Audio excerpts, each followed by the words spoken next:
welcome to Pagan Coffee Talk. I'm Oswond, and I have with me Lord Knight. Today, Lord Knight, I would like to discuss... People only knew how bad I cringed for this part.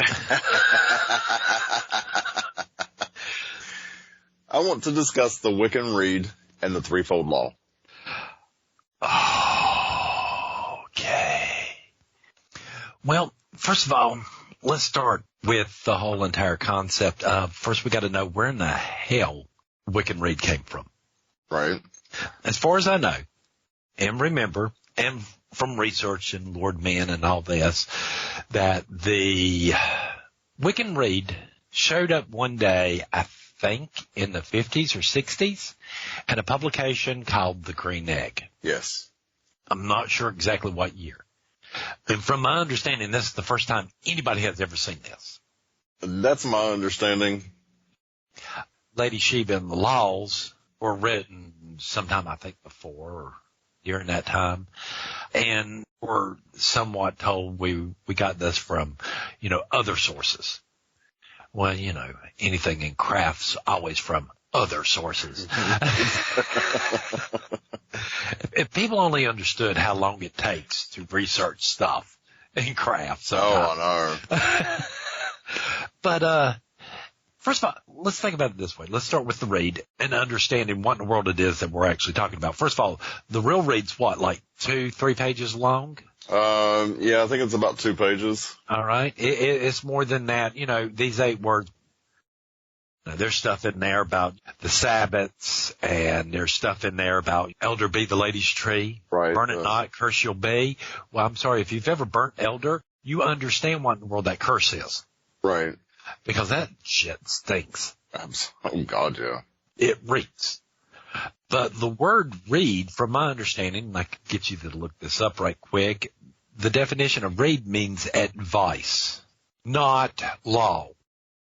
According to Merriam-Webster, Rede comes from Middle English reden, which means to counsel, order, decide, guide, govern, realize, grasp the meaning of, interpret, explain, look at, and understand. All right, kind of like the golden rule that they have in Christianity, do unto others as you would have done to you. Right. This is what the Rede really is. Okay, because the whole entire threefold law it talks about in craft cannot exist. Why not? Because we don't believe in dogma. This brings dogma into the religion. And if you understand dogma, dogma is the gun to your head to force you to behave a certain way. If I am wrong on that, definitions. Yes, we love our definitions. Again, according to Merriam-Webster, the essential meaning of dogma is a belief or set of beliefs that is accepted by the members of a group without being questioned or doubted, taught by a religious organization. Something held as an established opinion, a definite authoritative tenet. And that authoritative tenet in Christianity is you either do this or you sin and you go to hell. Right. Again, to me, it is the gun to your head. So the whole entire threefold law is dogma. It has to be removed from craft. We have to hold ourselves to a higher standard. Okay, but what about whatever you send forth comes back to you? Well, we do believe that. We do believe that. Again, the energy is always going to return to you because it's your energy. Right. So how's the threefold law? Well, again, it's your energy. Think about it like this. Before an operation, you can give blood to be used on yourself during surgery. All right. Now, putting that blood back into you during surgery when you're losing blood, you're not gaining or losing anything. Okay. It's your blood, and because it's your blood, the chances of rejection are 0 because it's your blood. Same thing with this energy. It's your energy. It don't really affect you one way or another. The energy is going to come back to you. But you don't believe it's multiplied? Not necessarily. I believe there's an equal and opposite reaction. We talked about this during that the backlashes and spells, that they don't really exist. Okay. It don't exist because, again, there are equal and opposite reactions. The reactions that we are talking about is that we cast a spell. We're basically throwing a stone into a stream, upstream, to change that stream forever. And the perceived backlash there is when other people have to move out of the way for this spell. Okay. And other things, and that actually wind up affecting us that we didn't see happening. That's all it is. That's not backlash. That's stupidity. Okay, but again, the threefold law, you just don't see that it really exists. It really does. That's all part of dogma, and we don't deal with dogma. We don't deal with dogma. It don't make no sense to me. Because, again, we hold ourselves to those standards. We hold ourselves to these ethics and morals. Nobody is sitting there forcing us to do this. We do it of our own free will. All right? So somebody theoretically could hold themselves to that dogmatic standard. Right. But don't force it on anybody else because the rest of us, or there's other people who don't believe that. Right. Well, again, it's like our belief about coming to ritual. Okay? If your ox falls in a ditch on Sunday, get your ox out of the ditch. If your ox falls in a ditch every Sunday, either kill the ox or fill in the ditch. You should want to go to rituals. You should want to commune with the deity. If you don't need to be part of a religion. Okay. Do you see what I'm saying? How's that tie in with threefold law? Because you're the one making the decisions. Nobody's forcing you. Nobody's putting a gun to your head. Okay. Which would you rather have? Would you rather have people respect you because of you, or because they might be losing their job if they don't? I mean, I don't know about you. Yeah, I'm gay. I've been in companies and stuff like that in which the following scenario happens. Some people in your department make some off-color jokes, whatever. And to me, it ain't that big of a deal. It ain't no worse than what I've heard anywhere else. Right. But yet somebody looked at me and was like, well, you should go to HR and complain. They're making fun of gay people. Okay. What's that going to do? They're just not going to do it because they're scared to lose their job. I'm putting a gun to their head. Either you behave the way I want you to, or you're not going to work here. Right. Instead of you treating me this way, or you not telling that joke because you think it might be harmful. Well, you know, I was in a situation similar to that. I mean, we were in a locker room and changing clothes, getting ready for work. I work in a hospital, so we were changing the scrubs.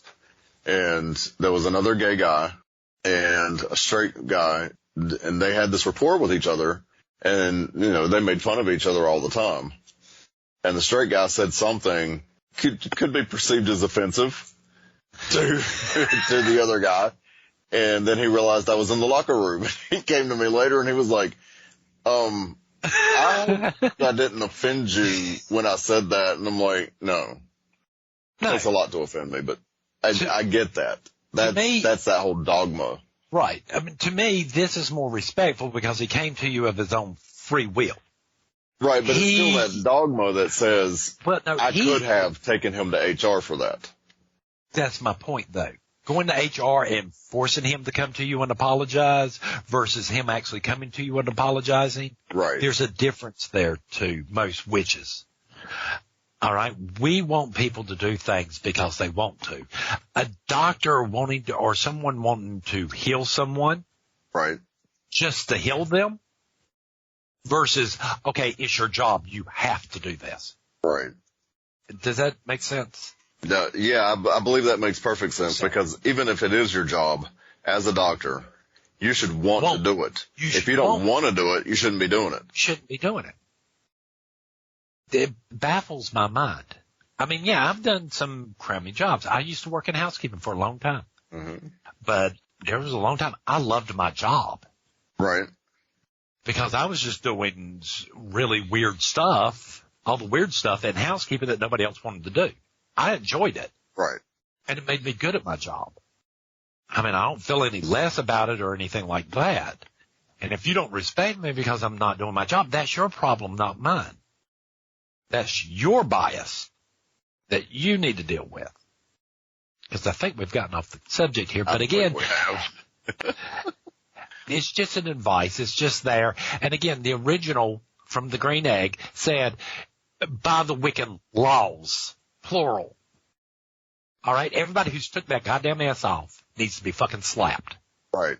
Everybody who wants to put the word read in for the word law needs to be slapped and told to shut up because you don't know what the word means. Right. The read is not law.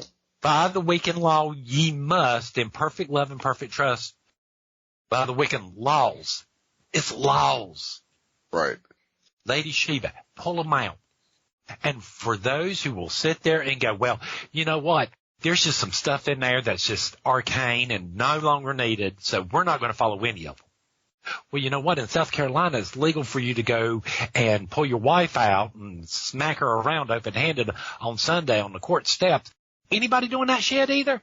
Right. But does that mean we can ignore all the other laws in our state?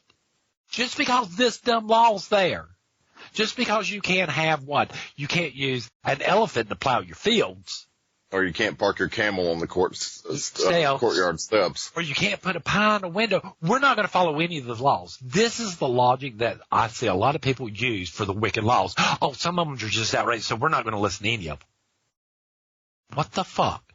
Well, it's No. You take your ass up there and tell the IRS that their laws are antiquated and they don't need to be around. Bye. And let's see how fast you get thrown in jail. Right. But it's important. The laws are important. I mean, because it's all part of history. Right. It's part of our history. It tells you how to operate a temple. Right. What to do, how to deal with certain behaviors, how not. How can you not use such things? It's like anything else in this religion. There's cryptic information. You got to go through all this other stuff to get to the important stuff. And it's somewhere in the middle. It's somewhere scattered here and there. You just got to dig through it. Have the patience and dig through it. Right. The information is there. It's there. It's obviously, it's glaring. And I'm sorry, if you know it, yes, it stares you, it slaps you in the face. But again, these people going around and touting the Wiccan Rede like it is some holy grail thing are false. Right. It ain't. It was a pretty poem somebody wrote and put in Green Egg. Right. It is not the Ten Commandments handed down from God. Or anywhere else. It is a pretty little poem. It is nice advice. It would be nice to live this way. It is our golden rule. Right. It is something we can strive for and all this other stuff, but it's not something I believe that is actually 100% plausible. Right. And for those who are going out going, hey, but I live this way and I'm fine. That's great. But there's a ton of fucking people it's not working for. Right. Because it's not real. It's only real in your head. You only justify it because you want to justify it. And sit there and go, well, there was this and there was that. I'm sorry, I've seen people cast curses. Hey, and they're still walking around just fine. Right. Nothing's happened to them. Mm-mm. I've seen people cast spells, witches, very powerful witches, cast spells for businesses and stuff like that, and not a damn thing. Mm-mm. Oh, and they did it right. They did it. No. No. No. What did they do? They removed Dogma and realized, okay, I have these morals. I got these 3 morals right here that are for standard from craft, and I am going to uphold them no matter what. I am going to hold myself to this standard and the people around me to this standard. Right. All right? Because we've talked about this. We've gotten rid, me and you have gotten rid of contractors and stuff and told them not to come back just because they couldn't show up on time when they said they did. Oh, yeah. Because they couldn't keep the word. I am holding this person that's not part of it to a standard that they don't seem to understand and flat out tell them this. And I'm sorry you've lost the business, but you know what? Don't tell me something and then not do it. And not do it. Don't tell me you're going to show up at 10 and 10 comes and goes. You're operating a business. You're operating a business. You told me this. If you can't uphold what you told me, how am I supposed to trust that you're going to do the job right? Thank you. How am I supposed to trust that you're not going to cut corners? All right. Now, and again, everybody wants to believe in this whole threefold law. It's not real. It's a dogma trap. It is to force people to behave a certain way. So which would you admire more? Someone who lives around sin and not participate? Or someone who don't know sin at all and can't participate because they don't know it. They don't understand it. Right. Ignorance is not a solution to me. We've already proven this over and over again. Sometimes men take their jobs way overboard on protecting women to the point where we have daughters and sisters and stuff like that we have protected to the point to where they are about as dumb as a Brillo pad. Right. Because they don't know anything, because they've been overprotected. And that's not helping anything. And that's not helping them. That's not making them any moral or anything like that. It's making them a child that has to live in a locked up world and be protected. Mm-hmm. That makes no sense to me. But yet, you have to hold yourself to these standards. It's you. It's nobody else is going to do it. It's not my job to do it. Right. My only job is to, hey, I'm a priest. Yeah, that means I call you out on your bullshit. Well, I mean, in a way, it is something that we hold others to. Ooh. I mean, when we hold others to those standards, we are kind of forcing that on them, but it's still their decision to do it or not. Right. We're not, we're saying these are your consequences, especially like with a contractor. These are your consequences. Either you're going to do the work or you're not. Right. It's that black and white. Well, I mean, like for me, if one of my students or one of my members get mad at me or whatever, or I'm mad at them, some of them might not realize that. Yeah, if they pick up the phone, I still got to pick up and talk to them. And I'm still going to talk to them about their problem or their issues or answer the question that they got the best I can when they call. Right, because you took that oath. Because I took that oath. That doesn't end just because somebody's mad at you. Oh, no. All right. And just because you sit there and call somebody out doesn't mean necessarily that, hey, you know what? You didn't do this when you said you were. Doesn't mean we're sitting there going, your choice. I'm just letting you know this is what you promised and this is what I'm getting. Right. And it doesn't necessarily mean that you're mad or that you're, furious over all of this. It's just, hey, just letting you know. No. And if you get upset about it, that's your problem. Right. I'll still be here to help you work through it if you want me to. Work and stuff. And the reason you're probably feeling upset about it is because you know you're doing this. But it's not my dogma that I'm forcing on you. It's not my dogma I'm forcing on you. It's your own. It's what you're doing to yourself. Right. Is that making sense? We have to remove dogma. It cannot be part of our religion because we have to hold ourselves to that standard. It can't be because we're scared that Cronunos is going to come and slam dance us in the middle of the night. Right. It can't be because, we believe that Arian Rod will not let us into the summer lands, into her forever feast because we didn't do something right. Right. Or we didn't behave in this way. It don't work that way. You have to pick your standards. You have to pick, okay, here's what I'm going to do and here's what I'm not going to do, and this is where I'm going to stay. Because again, those who don't hold themselves to that standard or allow that standard to slip, to me, that is a weakness of your character, which goes back to you're not meditating, to you don't know yourself, you're not dealing with your issues. Right. Has nothing to do with dogma. Dogma can't be changed. Karma comes from Hinduism. It is not part of craft. It's never been a part of craft. The reason they use it is, hey, if you don't do better in this life, you're going to have to go and live a worser life in the next lifetime. Right. That's dogma. I mean, because we've already talked about some ethics and morals, and the fact is that good and evil really depends on which side of the river you're on. If you're on the side where they eat bodies, hey, it's great.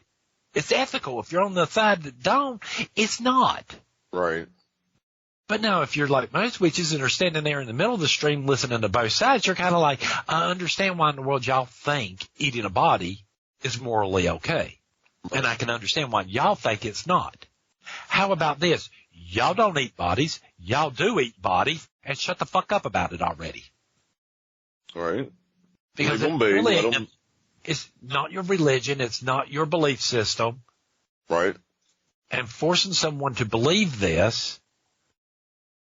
And I hate to say this. This is what I see in the Wiccan community and the pagan community at large.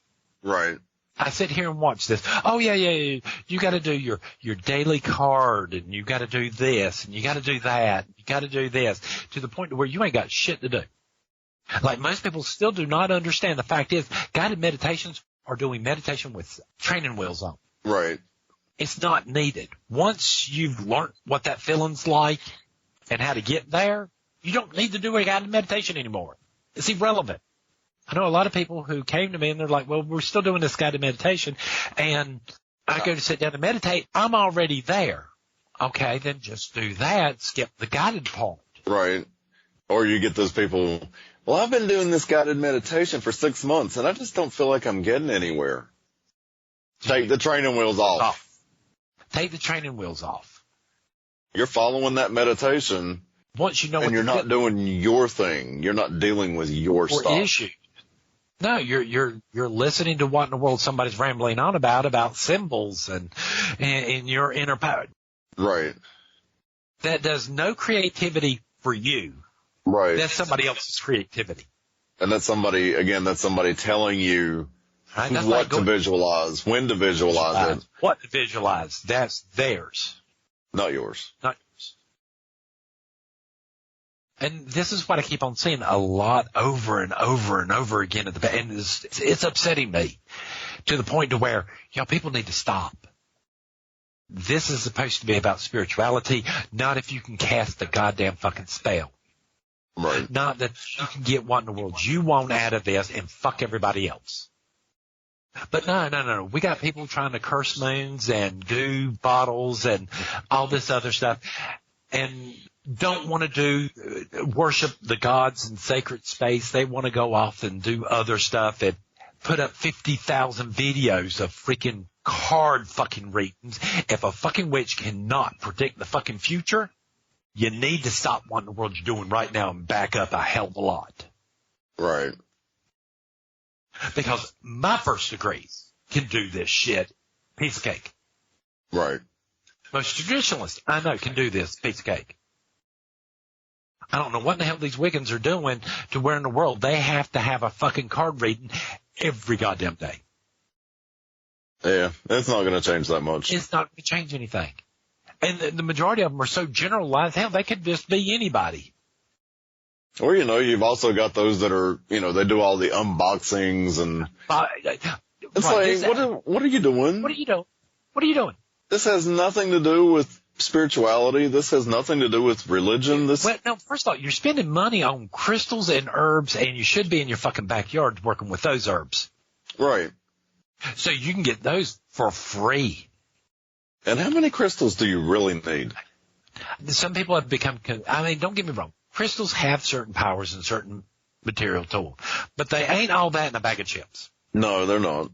All right. You don't need 50 billion of them. You don't need to spend $75,000 on fucking stones. Right. And if you're using stones to heal, once you got the negative energy of the sickness out, I've seen these people also take that stone and put it back on their shelf and then sit there and go, oh, why am I sick all the time? I don't know. Could it be that you got sickness and all these fucking stones in your house? You put the energy there. Get rid of it. Go bury that shit. Get rid of it. Go bury that shit.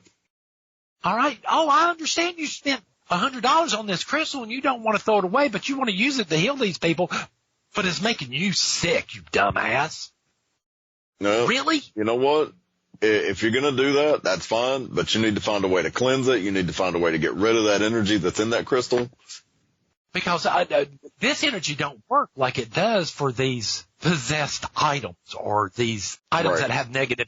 What is that one doll that you watch? Annabelle. The doll that's supposed to be cursed. This is how Annabelle exists. Right. I mean, the pattern of behavior on this makes sense. Hey, I need negative energy to stay alive, so therefore I'm going to do everything I can to depress and upset everybody around me so I can feed off that energy. Right. You get rid of sickness, it does the same thing. that energy wants to stay alive. It wants to stay there. And how's it going to do that? Oh, by multiplying. Well, you know what? I can't make that person sick anymore, but this person that left this freaking stone in their house, I'm going to give them every bit of the lung cancer they just took out of somebody else. Right. Makes perfect sense. And then I'll have something else to do. This makes no sense to me. No. People do this stuff, and they do it to themselves the majority of the time. They do. All right? Again, the Wiccan Rede, it's advice. Quit holding it up like it's some sacred text from so. It's not. Most of the traditionalists I know, we really don't believe this. We will pull out Lady Shiva's laws first and look at them. I think that's about it. I'm out of coffee. How about you? Is there something else you wanted to? No, I believe that. I believe I covered it. Would you like me to get off my soapbox now? Somebody else needs it. Someone needs the wood. Thanks for joining us for another thrilling episode of Pagan Coffee Talk. We are on Facebook. We're on Twitter. We are on YouTube. If you want to leave us a comment, fly on over to the YouTube channel. Leave us a comment there. You can drop us a line on Facebook. We're on Messenger. Join us next time. All right? Thanks, y'all. We travel down this trodden path, the maze of stone and mire. Just hold my hand as we pass by a sea of blazing pyres. And so it is the end of our days, so walk with me till morning breaks. And so it is the end of our days, so walk with me till morning